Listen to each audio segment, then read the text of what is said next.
This is Ennis. And we are live. Good morning, good morning, good morning, South Florida, and hello world. I am Robert Henderson Jr., President, Founder, CEO of the Henderson Finance Foundation. Excuse me, I was talking about the Henderson Financial Group. Foundation.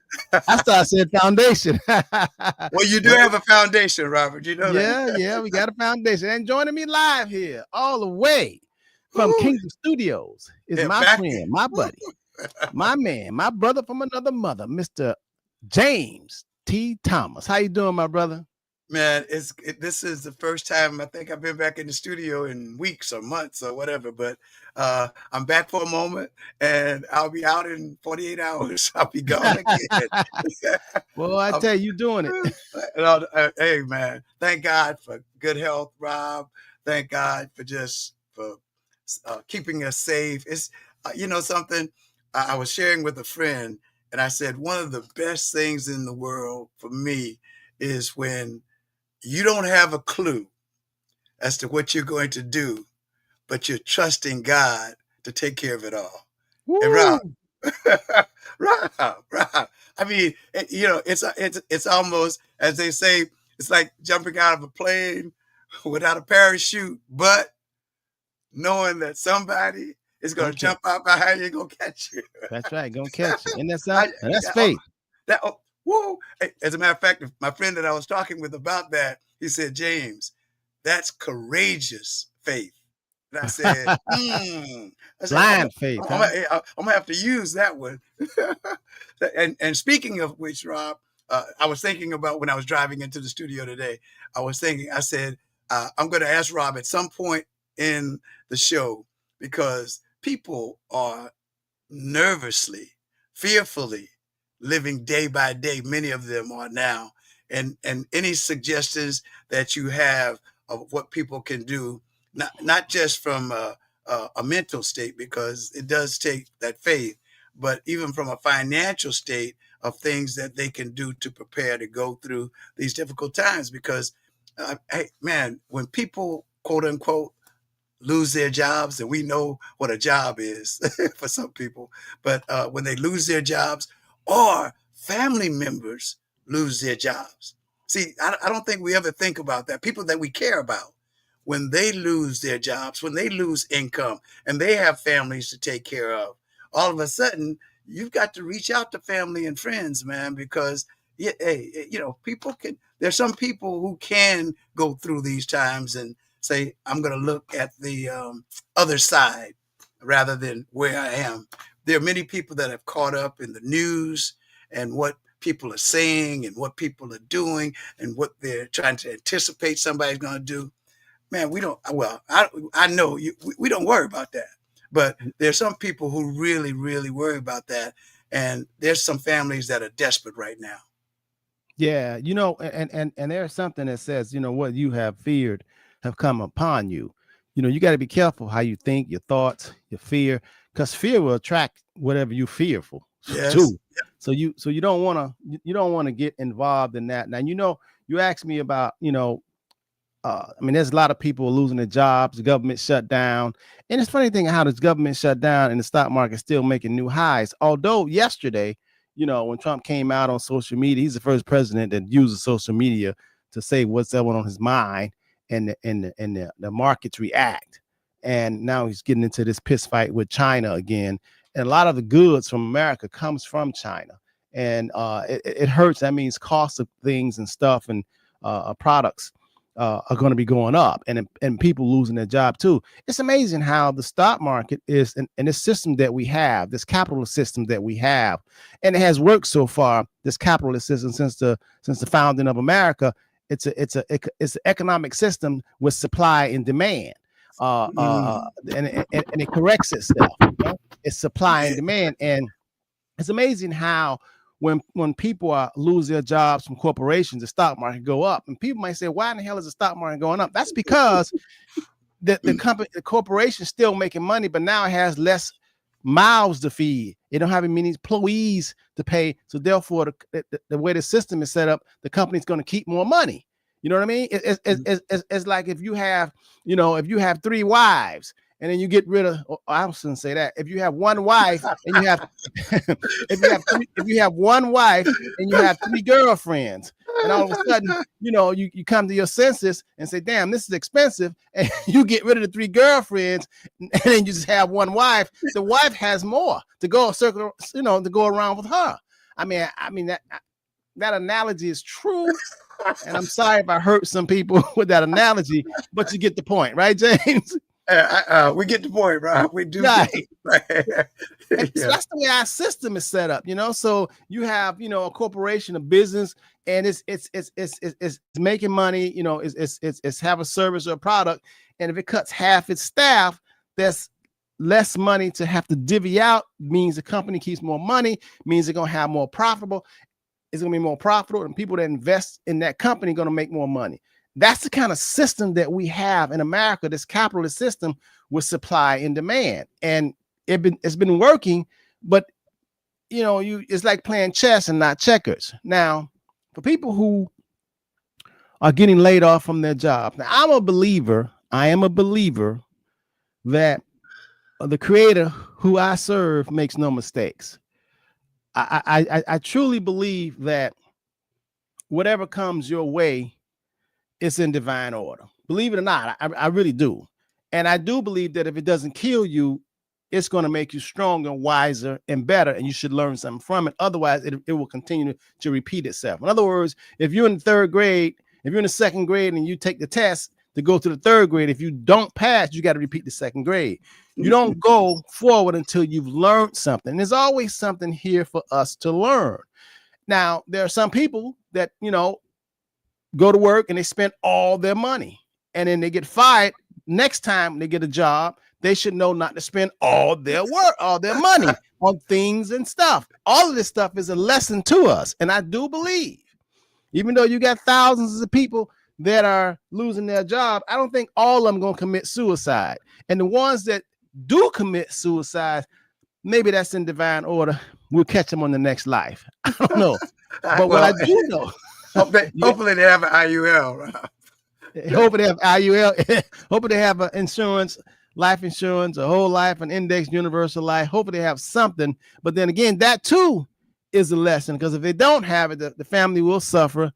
And then somebody will learn from that and they'll say, I want to make sure I don't do what my daddy didn't do.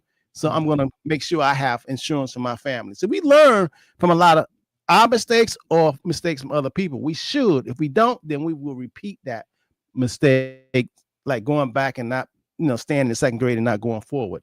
Life is about learning. It's a journey. There is no easy rope. I don't care who you are. I don't care if you're a billionaire.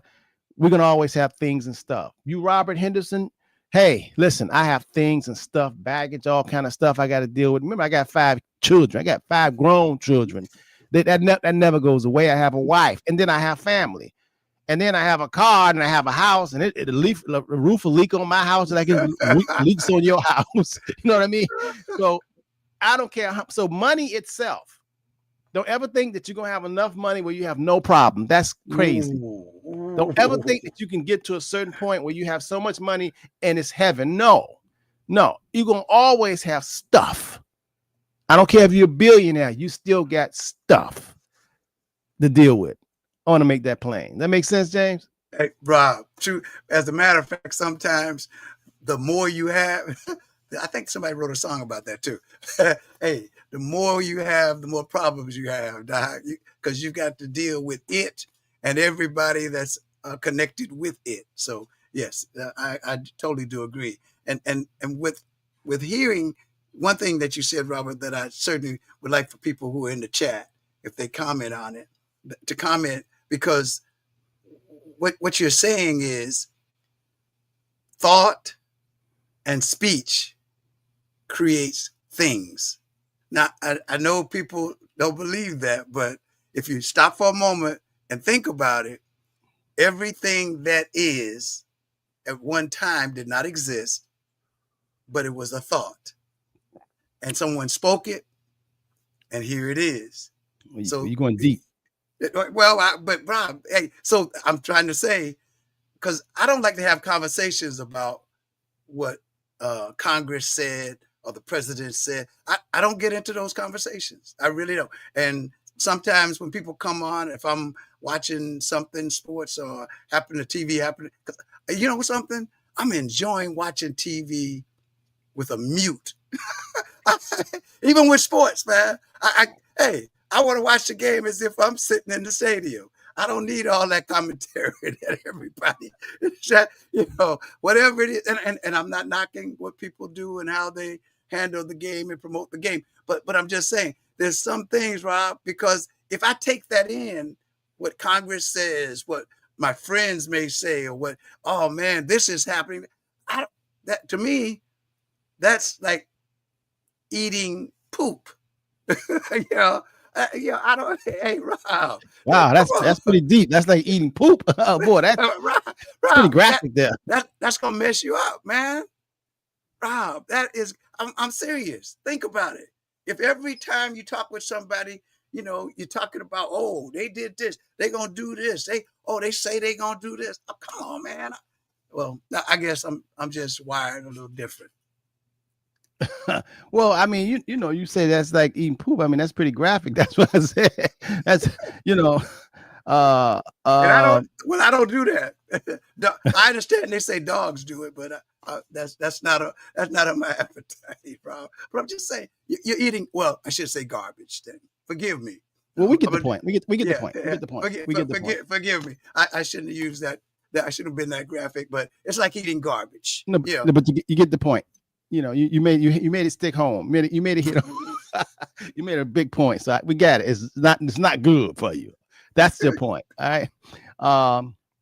Hey, today's sermon, we're going to talk about, because people ask me about this, and I used to talk about this all the time, but I want to do some education. So today going to be Education Saturday. And I want to talk to you guys about, we're going to discuss mutual funds. What is a mutual fund? And what is an ETF? ETF is abbreviation for exchange traded funds.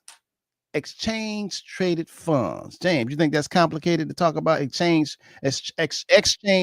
traded funds? No, Rob. The more we learn, the more we earn. Yes, you're right. You're right. You can't. Yeah, and that's true. You know, I always told my kids, my grandkids, the more I read, the richer I got. All my 5 kids, all my 4 grandkids know what dad always say. Read, read, read. The more you read, the richer, because the more information, the more informed you get. You know, that's true. And I have to speak for myself. You know what I mean? I really have to speak for myself, because myself, when I was, 16, 17 years old, I didn't really like to read. And then I found out that was a secret that a lot of wealthy people have, that you really don't have to get an inheritance or depend on somebody else. You have to be able to comprehend and understand and read and assess and spend time with yourself and turn off the music, turn off the chatter, and begin to think. Because when you read, you have to use your imagination, and then it's 2 of you. You have to talk to yourself, and you have to comprehend and assess stuff. That's the beginning of wisdom, knowledge, to know, and then to apply it. All right. So today I want to talk about what are mutual funds, because believe it or not, a lot of people don't know what a mutual fund is. A mutual fund is one thing, and exchange traded funds is another one. Back in the day, I would say 20, 25 years ago, mutual funds was all, it was it. People would rather go into a mutual fund than buy individual stocks, individual companies, because mutual funds gave you diversification and gave you a whole, like 2, 3, 4, 500 companies, shares of stocks in one basket. So I want you to use your imagination, because I'm going to explain to you where you guys could get it. What's the difference between a mutual fund and an ETF? Most corporate company retirement plans offer 401ks, or you can get an IRA. A lot of them use Vanguard, a lot of them use Fidelity, and most of them use what they call a mutual fund. A mutual fund is, and use imagination, it's like a basket of different companies. And those mutual funds can focus on an industry. You can have an industry like technology. And when you have technology fund, everything that's in that basket of companies are all technology. They all high tech. Or you can have a mutual fund that every company in that fund, you have 200 different companies in that fund, in that basket. And when I say that, as I'm talking, I'm still trying to, because I feel my words might be getting in the way. So I'm going to use a fruit basket. So think about a fruit basket. A fruit basket, and you order a fruit basket, it's holidays coming, and you say, well, I want a fruit basket because I want to send as a gift to someone. But you don't know if the person like oranges, or you don't know if they like apples, or you don't know if they don't like, apples, but they like pears. And then you don't know if they don't like that, then you're going to put some even some grapes in there. And maybe you're going to throw some cantaloupe, and you're going to put some strawberries in there. That's an assortment of fruit. And when you have a basket full of different types of fruit, somebody might not eat grapefruit, but they'll eat the grapes. And they might not eat the red grapes, but they like the yellow, green grapes. But one thing about a fruit basket is most people are going to find something in that fruit basket that they like. Now, using that as an example, let's say this basket, using the same assortment, this basket, instead of fruit, let's say it's different companies. Let's say one company is Coca-Cola. Another company in there could be Kellogg's. Another company in there could be Microsoft. Another company in there could be Disney. Another company in this basket can be FP&L, or Florida Power and Light, or Georgia Power, or Illinois Power. Another company in there could be McDonald's. And you can also have in that fruit basket in there Netflix. You can also have in that fruit basket AT&T. You can also have in that fruit basket, so to speak, you can have Verizon. You can also have in there Nike, and you can also have in there Reebok. So you can have Clorox in there. In other words, you can have different industries in that fruit basket, and you can invest. You don't have to invest in the individual company, but you put $500 inside of that fund, that mutual fund, and you have shares inside of all of those different companies, and it could be 200. Now, why would somebody do that? You would do that because you're not really sure about which company to pick that's going to grow and give you a nice return at the end of the year. So what you do is you buy the fund. That's what you do. You buy the fund, and that's safe, and it's diversified because it ain't just one company. So that's what a mutual fund is. Mutual funds have 2, 3, 4, 500 different companies. So, and it could be a blend of companies. And the more blend it is, it's called diversified, and it's safe. So you can have Home Depot in that fruit basket. You following? And then inside of that fruit basket, you can have Haagen-Dazs ice cream inside that. You don't have to have one. You can have Anheuser-Busch inside that fruit basket. Y'all get it? So now you got one investment, one fund, one fruit basket that you can say, I'm going to put in $500 a month. That's going to be $6,000 a year that I'm putting in that fruit basket. And then at the end of the year, the mutual fund company said, well, if you put money inside of this over 12 months, you got a 8% return on your money. Now, that is better than having it in the bank, ain't you? Let the church say it. That's a mutual fund. Now, I'm going to give you another one. The way I'm talking, that make me think about Matthew's, how they kept on spinning these different parables. I'm going to give y'all another one. I'll give y'all another parable, okay? In Matthew's, the book of Matthew. Those of you all who biblically inclined, some of y'all know what I'm talking about. It's the book of Matthew's in the scriptures. So when Jesus was like that Sermon on the Mount, when he was giving what is heaven, what is, the seed and the crop, and he was giving all the example, because painting these pictures like this, people can understand what a mutual fund is. A mutual fund is mutually, so it's a fund. Okay, now some people say, well, do they have a mutual fund that just gold? Because I like gold, but I don't want to go with just one gold company. Yeah, they got a fund that have 200 different gold companies that process gold mining, gold, everything deal with gold. That deals with minerals. They deal with commodities. That's a fund, and you can actually put money just in that fund. And you also can have one in that balance fund that I just talked about. And then you can say, wow, I want to invest because I want to get more than I have my money in the bank.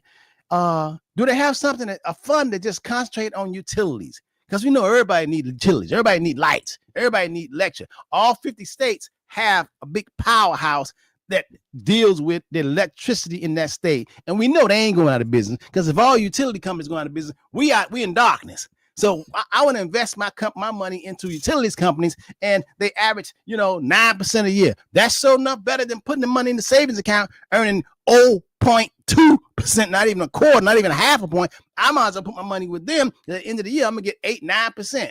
And sometimes I get 11% on that. Oh man, I want to buy a utility fund. You see, that's a fund. Now, I'm gonna go another spin on you. I just use a fruit basket as that's the concept of a mutual fund, because the fruit have different fruits in it. A mutual fund don't have fruits, but they have different companies in it, but it's an assortment like a basket. I want you to get this visual. Another visual I want to give you is a TV dinner. Ooh, man. A TV dinner. Now, when I was growing up, the main TV dinner was like Swanson, Hungry Man. What was it for you? It got so many TV dinners now. James, do you remember TV? Did you ever have a TV dinner? I probably did, Rob.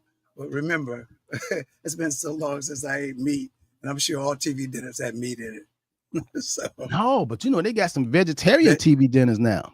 Oh, see, I have to look into that one. But go ahead, Rob. Go ahead. Tell us about this TV dinner.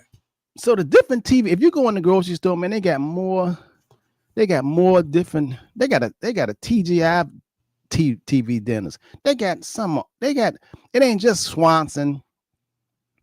They got different brands of TV dinners. They got Italian TV dinners. They got Saint Maria TV dinner. Y'all know what I'm talking about. Some of y'all like. But Rob, but now I'm going to tell you, Rob, you're saying TV dinners, but they're just packaging dinners now. It doesn't. They might not even call it a TV dinner anymore. TV dinner may be dating us, but you can get all your meals, packaged. And all you have to do is put it in the oven or put it in the microwave or whatever it is. So that label TV dinner probably don't exist anymore. Yeah, I'm dating myself. They just prearranged food. Meals. Yeah. Meals. Prearranged meals. You just go and pay for them, and they may have chicken in it with some vegetables and some dessert, and then they may have, some salmon in there with some vegetables or rice and broccoli or whatever, and you pay for that. Right. Those prepackaged meals, I liken that to a mutual fund, because when you get ready to go buy a prepackaged meal, you don't tell the people how to package and what to put in. Whatever they got, that's what you have. Whatever combination combo they put in it, that's what they have. You can't go and tell them, no, I want to take that out and put this in. Put more gravy on there. You can't do that. It's already packaged and it's prepackaged. You just buy the package. That's how you buy mutual funds. A mutual fund is prepackaged, whether it's Fidelity, whether it's Vanguard, whether it's T. Rowe Price, whether it's American funds, they already prepackaged. Merrill Lynch got one. Goldman Sachs got one. A lot of people got prepackaged mutual funds where they already put the funds in there. Only thing you have to do is say, wow, let me look at all these different packages and what these prepackaged funds and how have they performed over the last year, the last 3 years, the last 5 years, last 10 years. And you can look and see how well have they performed. Mm-hmm. What kind of return have they performed? This one right here, last year, it was up 30%. Year before that, it was up there 25%. Year before that, it was up 40%. Whoa. If I'd have put my money in there instead of putting it in the bank, I'd have had more money. Okay. That's a prepackaged mutual fund. And like I said, you're not the manager, so you don't pick what's in the fund. When you at work and they tell you, here we're going to open up, you qualify, you can get now, you're eligible to go into the company 401k plan. Here are the investments that you can pick. Here's the ABC fund. Here's the XYZ growth fund. Here is the fixed fund. Here's the G fund. If you're in the military, they got this G fund. Now, a lot of people put the G fund because the G fund is like a CD. The G fund is so conservative, you don't really make no money, but it's safe. It's not even risky. If you don't want to take no risk, then you put it in the G fund. You see? So they got different funds. They got funds that says no risk. You know you ain't gonna make no money. Then they got some with moderate risk, and then they got some funds with really fast risk. But it can go up, but it can come back down. Those are mutual funds. And like I say, the main thing about mutual funds, once you put money in there, you have to really wait until the end of the year to see how it performs. You can't go in the prepackaged mutual fund and change and say, I want more Apple inside of that fund. No, they got a lot of Microsoft in there, or they got a lot of Disney in there, or it's a oil fund. Only thing they deal with is oil companies, or it's a precious metal fund, or it's a commodities fund. Only thing they deal with cotton and pork bellies fund. So these are different funds. But the thing about when you put money in a mutual fund, you have to wait. You don't have any power in the direction of the fund. Robert, I can't believe that Purnell or Curtis or Norvik, I can't believe that they haven't asked this question that I'm about to ask, that I'm hoping some people are thinking about. Can you have combinations of mutual funds? Yes. And is that advisable? Yeah. I mean, yeah, you want to have, you don't want to just have one fund, because you might have a growth fund. You may have an income fund. You know what an income fund does? See, a growth fund means that all the companies in there, they're not paying dividends. Those companies are taking their profits and putting back into the company so they can keep growing and expanding and expanding. They're not paying dividends. You wouldn't buy, what's the coffee place everybody like to go to coffee? I mean, I don't. What's the brand? Huh? Starbucks not paying dividends. Starbucks actually take their profits and open up more Starbucks. But if you go in and say, no, I want to receive income. I want a monthly income. You can get dividends from a fund, and then that would be something like AT&T, because they pay, it used to be 6%. And now it started going up so high, so the dividends are a little lower, but they pay you monthly. And some people need monthly. So you can have a growth fund and you can have a income dividend fund to pay you monthly money every month to go into your bank account, and you still have the fund. You follow me? In other words, if we're talking about real estate, you can have your house that you're in and you're going to live in it, but then you have a rental property that pay you income. The rental property would be income fund, income. You follow me? Just change the name, but the concept is still the same. So yeah, I would advise you to have different type of funds. Exactly. Now, so what's the big deal? What's the difference between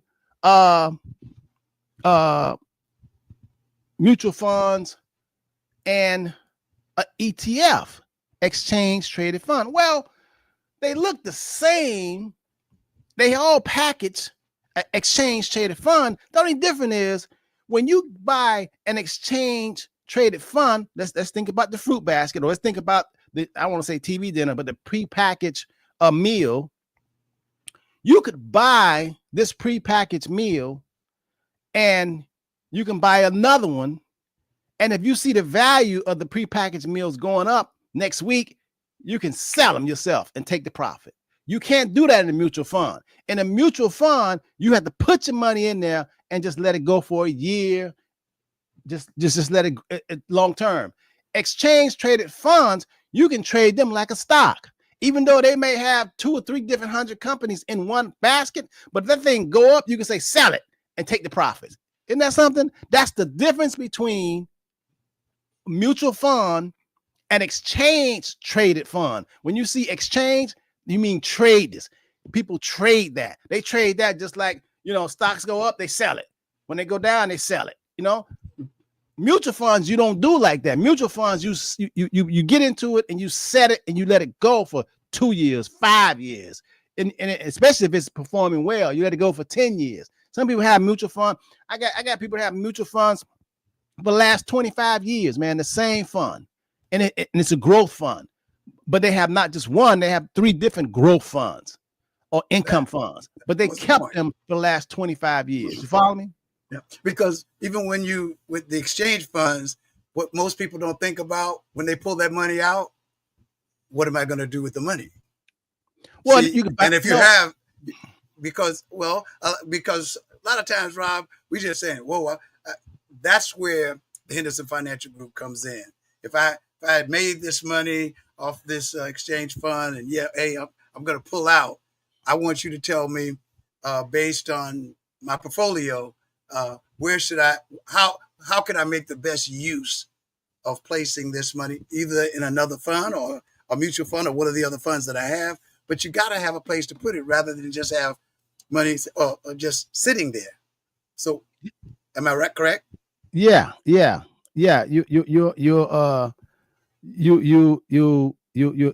exactly right. Hold, this person keep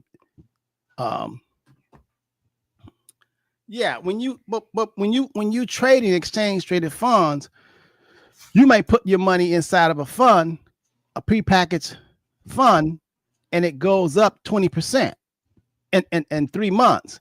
You might say, well, it may go down, so you can sell that. Now, when you sell it, you go put that same money, James, into another horse, another prepackage. So when you sell it, you don't take it home. You know, you could take it home and go shopping, but most people, when they're trading, that's what they're doing. They're trading funds. You follow me? Right. But a lot of people, hey, man, we used to call it a hit. I just got 20% back on my investment. If it was a couple $100,000 or whatever it is, boom. I want to just get out because that's money made. Now I want to put it in a safer place and still let it generate money for me. And so that's what I think some people would do. And then there are others who would say, well, like you sometimes talk about, well, I always wanted to buy this or buy that. So I'm going to take that money that I made and I'm going to buy that object that, hey, it's just going to be an object. Right. Well, some people, after they take their profits, they'll take it and they'll put it somewhere safe. They can put it into somewhere safe, which I consider safe, a non-risk. They put it into an annuity, where you cannot lose a penny. I like fixed guarantee principal annuities, or then sometimes they'll take and put it into cash value life insurance. They give them the protection and also have money equity inside of the account where they have access to it and it grows tax-free. So we do that a lot, James. Sometimes we'll make profits, and a lot of times we'll make profits and we move it into the safe haven. That's kind of like how a person who is at the casino house and he's winning or she's winning, and then she's winning so well, and he's at the table and he's playing it, and the wife say, honey, why don't we take some of this and take it upstairs and put it inside of the safe, and just play with what we started. And then sometimes you have a wise man that will say, because women like structure, they like protection, and they like safety. Most of them, I ain't gonna say they all, especially nowadays, but most of them, well, I would say, they say, let's be more conservative. Let's take this money off this winning, honey, and put it somewhere safe. And the man sometimes will listen, and he'll take that money out of harm's way, out of the risk tank, and he'll put it inside of the safe tank, which is wise. But then you also have a lot of brothers that say, honey, shut up. I'm going to bet it all. And we know how that story go, right? Let it ride. Let it ride. That next story, he lose it all. And then he feel like dog doo-doo. You follow me? Stop. Don't use we're not using that example no more. Then he feel like garbage. Okay, thank you, garbage. And those are real life stories. That right there happens all the time in real life. That same principle. It's like someone, hit the jackpot and they just want to, or someone retired from FRS and they get a lump sum and they just want to treat cheers for everybody. It ain't too long. He gonna be going back to work. So it's the same principle, and we should be learning from other people's mistakes. When you are winning, you take some off the table and you put it in safe haven. We do it a lot of times. We'll tell people, listen, man, you up 500%. We want to take half of this money off and we want to put it inside a fixed annuity where you can't lose a penny, or we want to put it into a cash value life insurance. We do it all the time. You know what I mean? And a lot of clients listen. I mean, you do have some that say, nah, man, let it ride. And then Trump come out and say something stupid, and all of a sudden the market drop almost 900 points. And you're like, oh Lord, can I get it back? No, you got to wait till it come back around. It will come back around now, but it ain't gonna happen tomorrow. Just like what happened yesterday when the market went down almost 900 points. Monday is a holiday, well, so-called holiday. They're giving us off for a man who lied and say they had us lying on Columbus Day and say he scummed of America. We find out that's a lie, man. History will tell the truth. Anyway, that we still have off, and a lot of people like off. But then Tuesday, the follow-through, I'm not really sure if the market it usually dropped 2 times, but it could rebound and go back up Tuesday, or it depends on what happens over the weekend, what is said, it could drop again. Now, there's some people saying, which I do think the market is way overdue for a pullback. I mean, really, it's been going up and up and up. And since this AI and technology, it's been going up and up. It's due for a pullback. How do you know that, Robert? Because it's principle. It's natural. Why do you say it's natural, Robert? Because if a man or a woman sitting there just eating the food so good, and they're at a buffet eating the good, and every time they bring more food out and you eating so good, you got to get to a point, man, where food gonna be coming out of your ears. You got to go to the bathroom. Correction time. Correct. You got, if you don't correct, boy, you gonna get a headache. If you y'all know what I'm talking about. Well, anybody listening to this or watching this for the first time, we have not had so many comments that reflects corrections. But Correction. we don't do that. We don't do this all the time. But Rob, what you say is true. But again, to that gentleman who says, no, I'm hot. I'm rolling hot. Don't put any money away. Or don't put any of the winnings away. Right. See, because let it roll. Let it roll. And then all of a sudden, woo, it does correct. Because what goes up, most times come down. But James, 95%, they've said 95% of people who work and they have a 401k and they have these selections, these different funds, they don't know nothing about them funds. They don't ask questions, right? They look at their coworker and say, what should I pick? Pick A fund or B fund or whatever, international fund, S&P 500, they really don't know. That's why it's so important for you to have a relationship with the Henderson Financial Group. 305-825-1444. That's right. 305-825-1444. So we can break it down to you like a 6-year-old. We won't talk over your head. We'll look at what you have and we tell you, hey, this is what, based on your risk tolerance, we think you should go here, and then we'll monitor and you watch it, and you need, if you should care about that. There's a lot of people that, like I say, in the last, year to date since January, retirement accounts have really went up. Now, some people say, man, they're praying because they're going to work for another 2 years. And this is a good possibility. This thing going to be down. And what you have right now, how do you save it? There's something called an in-service rollover. You might be eligible for an in-service rollover where you can actually your company money while you still working there, you can roll that over into safe haven. There's something, and now I ain't just saying put it on the side and make no money. You can put it on you call the Henderson Financial Group. We'll tell you, you don't have to retire in order to get your money. There's a way that you can get it while you're still working, and you can get half of it, you can get most of it, and put it somewhere where you cannot lose a dime. As a matter of fact, you can put it somewhere and they'll give you a 30% bonus on whatever you have, match, and you don't lose a dime, and it's out of harm's way. But in order to facilitate that, you gotta ask. You can't, you can't bury your head in the sand. This is real life.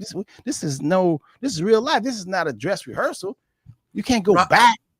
Rob, we've been talking about, now I can say because we have family and friends who were in situations where they don't know. All of a sudden, they're trying to now make a decision, but the decision comes out of fear or out of loss or out of quote unquote just not knowing. And when we were talking about this over a year ago, wouldn't it have been grand if some of the people who are now going to face some real tough times, if they had taken that and did what we were talking about, rolling it over and finding out really, Rob, how much is there? Most people, I'll bet you used to give me analogies and say, James, how many people you think, Rob, what percentage of people you think know what's in their 401k? The amount. Well, I would say at least you said what percentage know what's in there? Right. No, yes. No, what's in. And what? Go ahead. Answer that. I don't know. I would say probably 40% of people, because some people they look at that. Well, I would say the people that's getting ready to retire soon, they watch it. But the point is that even with them watching it, whatever's in their 401k, that ain't all their money. Right. That's not all theirs. If you say you got $500,000, I know you don't. Part of that is Uncle Sam's. Talk to us. That's a partnership. Anytime you put money in a retirement account, that means that you put money, especially a 401k. If it's not a Roth, that means when you put money inside a 401k, or if you put money inside an IRA or a 403b or a 457 plan, any type of government retirement plan, employer plan, and if it's not a Roth, that means that the taxes that you should have paid that year, you're saying, let me postpone these taxes. Let me defer these taxes, IRS, and let me pay you later when I retire. And you've been putting money into this retirement account for 5, 10, 15, 20 years. That's a lot of not paying taxes. And don't think the amount that you're supposed to have paid, that's all you're going to owe the government. No, you're going to owe the government all of the growth percentage. When you don't pay, let's say right now, if you had $1,000 and your taxes is 20%, which is $200, that $1,000, if you says, well, let me pay the 20% tax now, and you pay $200 to the government, and then you put the $800 into a retirement plan, when you get ready to retire, whatever you have in that retirement plan is yours because you paid the taxes up front. But 99% of people, when they have a 401k, 457 plan, 403b plan, IRAs, they say indirectly, I'm going to put $1,000 into this retirement plan.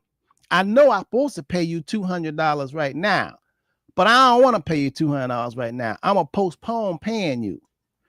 I'm going to put the whole $1,000 in there, even though I know I owe you $200, Uncle Sam. And every time a pay period, I put more money here instead of paying you, Uncle Sam. I'm going to postpone it. So now you got $500,000 in there, and it's been 30 years. Now, you said you think that's all your money, but it's not all your money, because a good 20% of that, $100,000, belongs to Uncle Sam. And the more money that account grow, gum is on it's like gum on your shoe. Your partner, Uncle Sam, is there too. Some of y'all got to pay 30% of what's in there. Isn't that something? And it keeps growing. So you never, and if you die and leave it to your loved ones, they got to pay. You never get away. It's better. It's much better to get the gum off your shoe and begin. It's much better to pay Guido, to pay IRS, pay him up front and be done with him.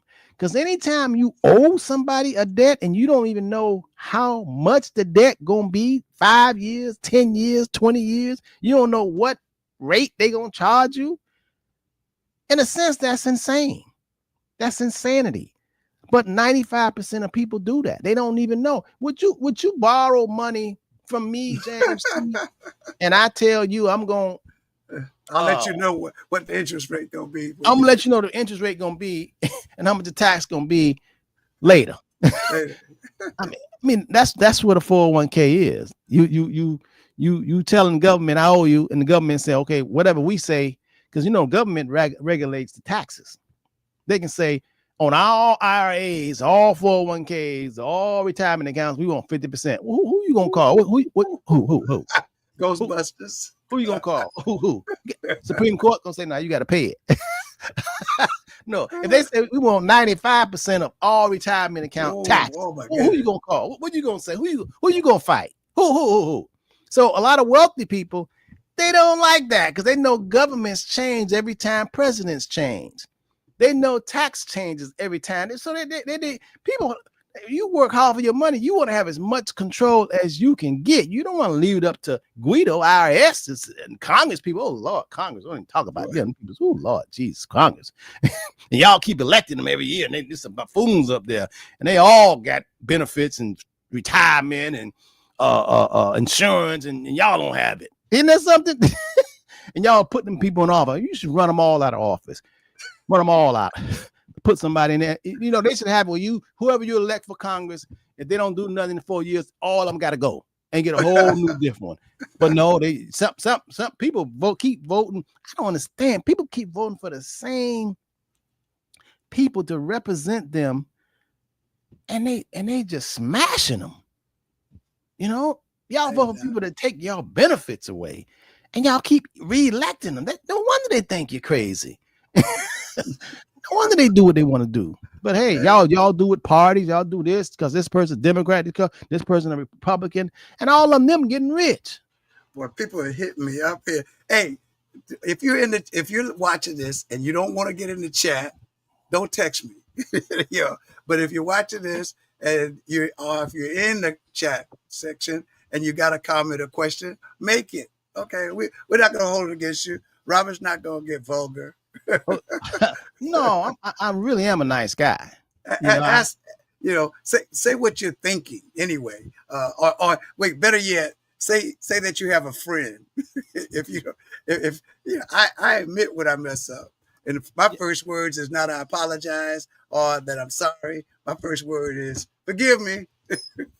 Yeah, a lot of people in the chat. Ask questions. Yeah. Let's open this up for y'all can post and get into the chat. I'm not going to embarrass you, and there's no dumb question. I really am a nice guy. And if you've done some great things, if you made some great moves, we want to hear about it. Yeah, we want to hear about it. Or if you know somebody that made a great move. Well, what this is why I like to diversify. I like and really diversification don't just come with the stock market. I mean, just because you have utility fund, and just because you have a gold fund, and just because you have a income fund, they all still stocks. So true diversification is if you're going to have some investment that deal with the stock market, but you should have some other investments like real estate. Then you should have some other investments like something like an annuity where you can't lose a penny.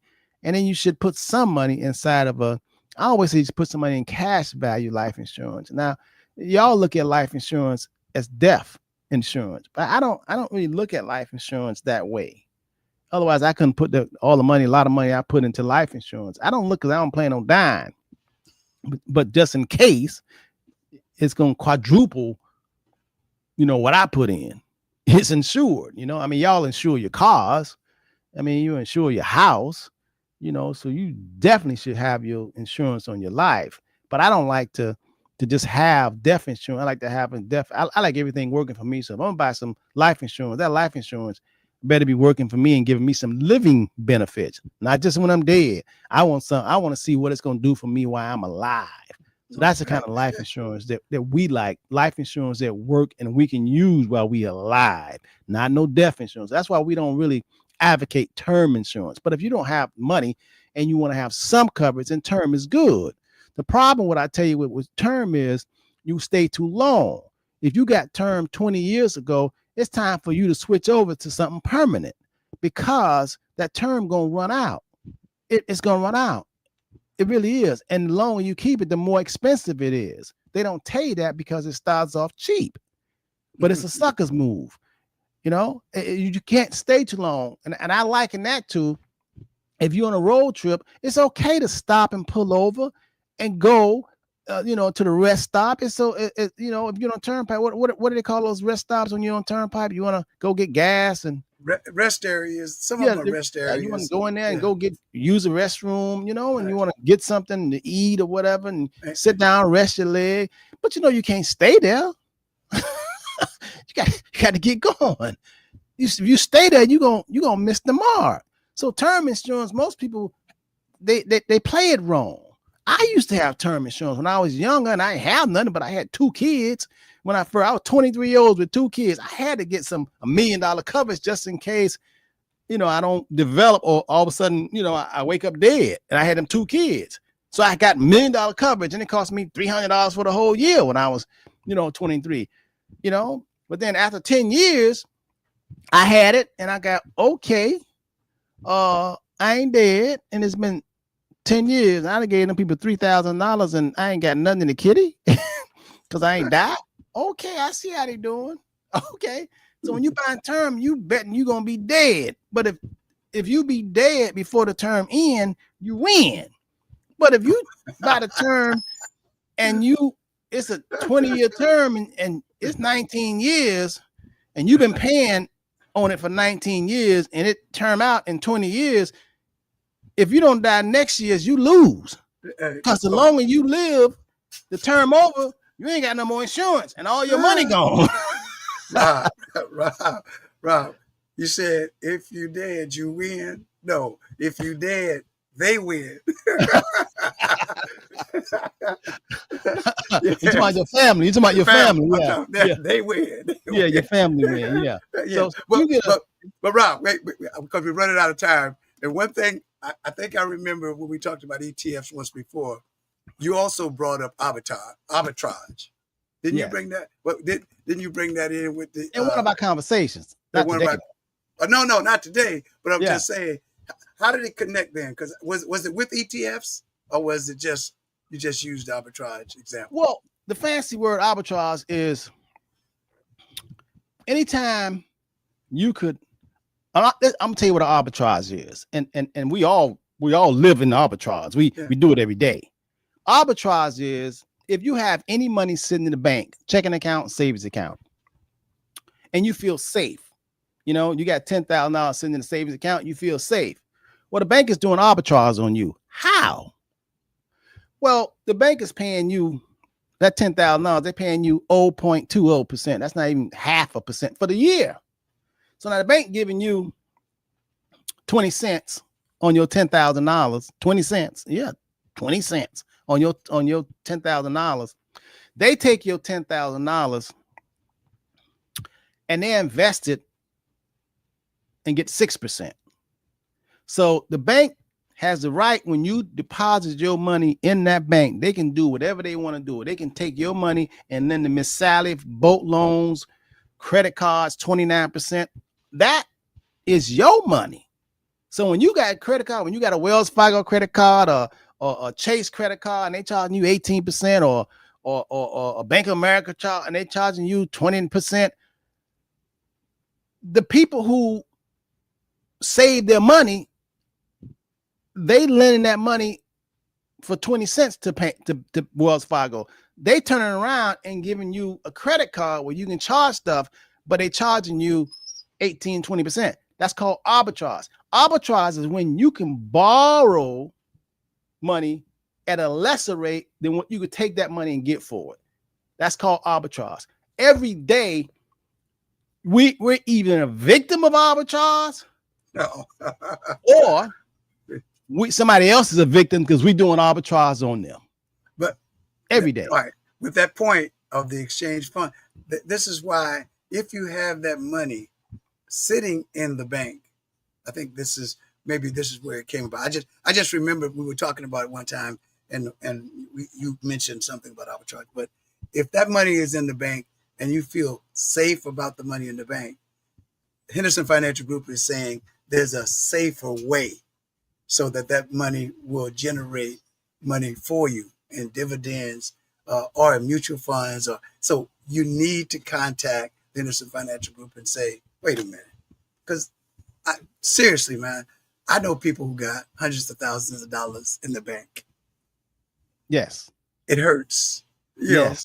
But hey, and the bank loved them. The bank says, woo-hoo. And it hurts, because you want to share information with people, but then Rob, if you told them something and the market, like you said, took a hit as it did Friday or whatever, they may not be able to survive it, because they don't see it going down and coming back, or maybe they'll feel as though they have that much time.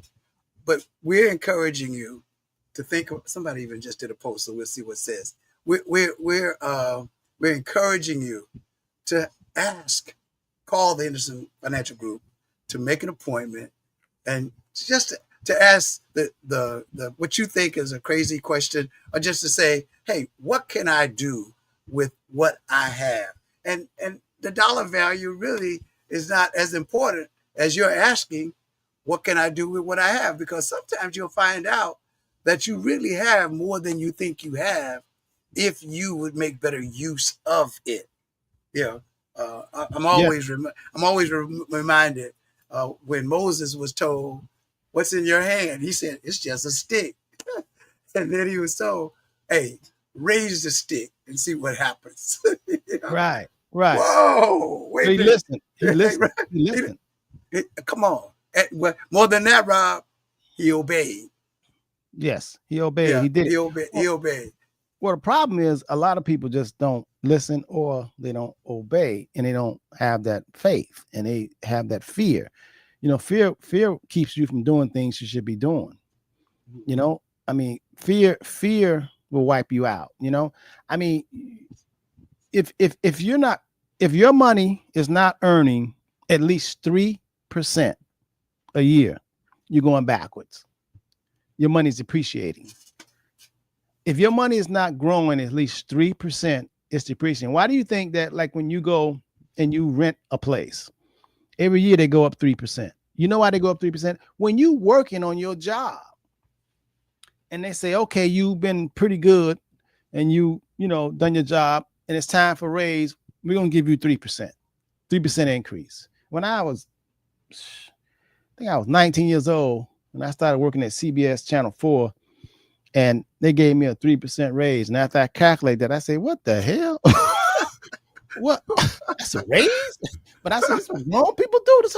I looked around. All y'all, I'm the only one that think this is crap, But let me tell you what a 3% number comes from. If you rent from me and you're in one of my places, every year I'm taking it up 3%. Okay? That's because goods and service in the United States where we live, it is proper. The capitalist society that the country was built on, supply and demand. It says that things and stuff will increase in cost at 3%. That's what it says. So if you're making $500 a week, that means and you're making, let's say, $31,000 a year. That means you got to have a job that's going to pay you at least 3%, because next year, all the stuff, your rent, everything is going to grow and cost 3% more. So if you have money in the mattress, or you have money in the background buried, if it's not growing because it's buried in the backyard, the purchasing power of it just got less. It's 3% less value. The 10,000 is not worth 10,000 anymore. The 10,000, you figure 10% on 10, you figure it's $300 less. So now it's worth $9,700. And every year it goes down. it goes down. So you're losing money. If you're burying that money. Yeah. If you bury it. And if you have it in the bank and they giving you 20 cents and it ain't growing 3%, every year the purchasing power of that, what it's equivalent to, is diminishing. That's why you got to get at least 3%. Norvik, thanks to Norvik, she just in the comments, she said buffer money, prior conversation instead of extra cash sitting in checking / savings, how to have bank put it in high interest account. Yeah, they got high yield accounts. We got several churches that call our office and say, hey, we got $500,000 in this, it just ain't earning nothing. We turn around and put them in the 4% high yield. There ain't no risk. Okay, there's no risk, but at least you're getting 4%. In the bank, they paying you 29 cents a month. So that you have to be smart about your money. It's amazing how the people who don't know this stuff is the people who need to know this stuff, because the wealthy people know it. The people who want more money and need it and playing the lotto, they don't know this stuff. And the people who do know it, and the wealthy people, they don't feel sorry for the people who don't know it, because they feel that, damn, you're free. You can ask. You can seek. You can raise your hand. You can say, oh, can I do something better? But a lot of people, they're not. They just get money and living paycheck and paycheck, buying red bottom shoes and purses and all this silly stuff. So that's why they don't feel sorry for you. And that's why they'll cut you, because they feel like your net worth and you don't understand how money works. So they don't feel sorry for you. But you have got to educate yourself. You can always call 305-825-1444. You can also go to our website, www.the Henderson Financial Group. Don't just say Henderson Financial Group, because there's another Henderson Financial Group somewhere in North Carolina. You got to say we are the Henderson Financial. We ain't just Henderson Financial Group. We are the Henderson, like the Lord. Lord. You go in there now. Jesus is the Lord. The Lord, right? We ain't talking about just Lord. We talking about the Lord. That's a big difference. So we ain't just Henderson. We are the Henderson Financial Group. So go to www.thehendersonfinancialgroup.com, and there's a plethora of information there. You can learn some stuff. And then call up our office. We can do a Zoom, go to meeting, do a conference call, and we can discuss your personal situation. And if you're getting ready to retire, somebody getting ready to retire, and then we need to have a conversation. I just got a call yesterday. A lady said, she got in an accident. This guy it was a bender fender. He got out of the car. And imagine this. She get into a little fender bender. She get out the car. The guy get out the car. And when the guy get out the car, he just fall on the ground. And now she getting letters. He talking about he's sick and his back and all that. And the car ain't even damaged. Boy, you talking about some scams. So now she called me and said, Robert, I got to get a living trust. I need to do it right now. Can I come today? I need to put my money, I can put my house in a trust. I said, what's wrong? That lady in my house, she's so nervous. My point is, what I'm making is, you got to prepare. That's what they call planning, man. You can't do something, you like my mom used to always say, you got to get ready. The time is near. It's called planning. You got to get ready. You got to be ready, man. The time is near, man. You can't wait until it's on you. You know what I mean? I mean, you got to prepare, man. It takes time. That's what good planning is. That's what good sense is, So don't wait. Do it now. And stop saying, I wish I had her. No. Start saying, I'm gonna. Right now. Not I wish I had her. I'm gonna. Yeah. Okay. So hey, take that kind of attitude. We got to go. We got to go. Okay. I'm going to. I have a prepared prayer. We have a family chat, and my brother John, I'm going to give him a shout out, and I'm going to do his prayer for us today, and hopefully it'll speak to all of us, including me and Rob and all of you that are listening. He says, join me in praying. Lord, help us flee youthful passions and pursue righteousness, faith, love, and peace.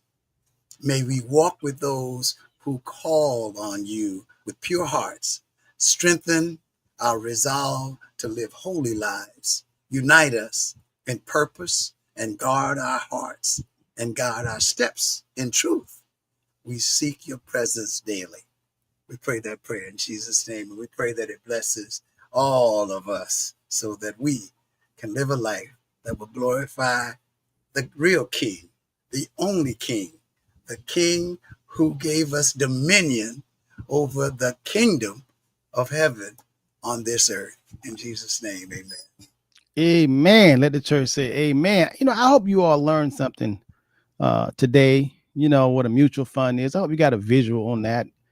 What a mutual fund is today, and what is an ETF, which is, the cousin of mutual funds, exchange traded fund. I like exchange traded funds because the internal management fees are almost next to nothing, as opposed to mutual funds. That's a real big difference. And plus, you can trade ETFs. We do a lot of ETFs for people. So I hope you guys learn. And you can always Google, what's the difference between a mutual fund, ETF, and then you can call the Henderson Financial Group and we can educate. We're big on education here because we feel that an educated client is the best client. They know, they understand. Even when the market has a hiccup and it goes down, they don't freak out. I was just talking to Heisey the other day. We got some clients, man, they up 800 points, 800%. And they freak out? No, they up. No. They had like nothing. I mean, I'm just saying they don't even say, man, I'm up 800%. They don't. But if the market go down a little bit, oh my God, that's what I was saying. Right? You up 800%, and the market went down a little bit. You like, where's my money? So it's amazing how when people are making and the thing is just growing, you don't hear. They don't say nothing. As soon as it just rain, oh my God. What are you saying? I mean, and then the thing about it is, on the way to being up that much, it didn't just go up. It did that in time. I mean, it just like you. I mean, James, at one time you was 10 years old. Amen. You imagine all of the bumps and trials and tribulations, and now look at you now. I mean, yeah, I mean, I didn't freak. Listen, I didn't freak out. I'll never forget, man. We were the sorriest team in Little League baseball. And we was playing the team that was undefeated. So we was the Mighty Ducks. we lost almost all our games. And we was playing the team that never lost. They were undefeated. And we tied them up. As a matter of fact, we was up in the last inning by 1 point. And everybody came and said, look at this. The team that lost all their games is beating the team that have won all their games. And this is the last inning, and we are up by 1 point. I think I was like 10 years old.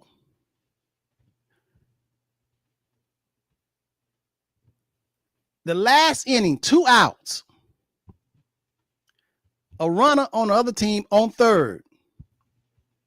The powerful all-star was at bat. I'm on defense. I'm playing shortstop. The ball comes right to me with 2 outs.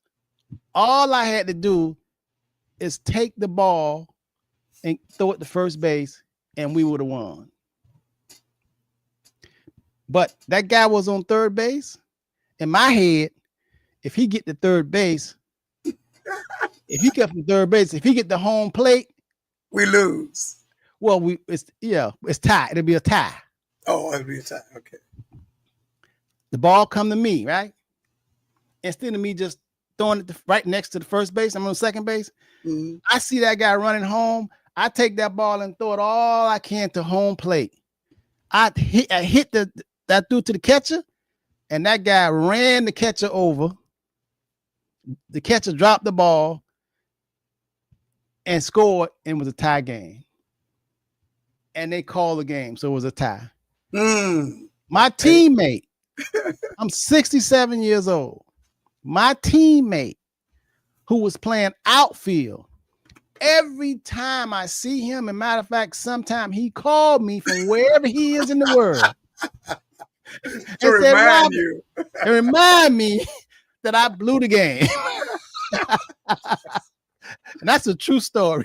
Oh my goodness.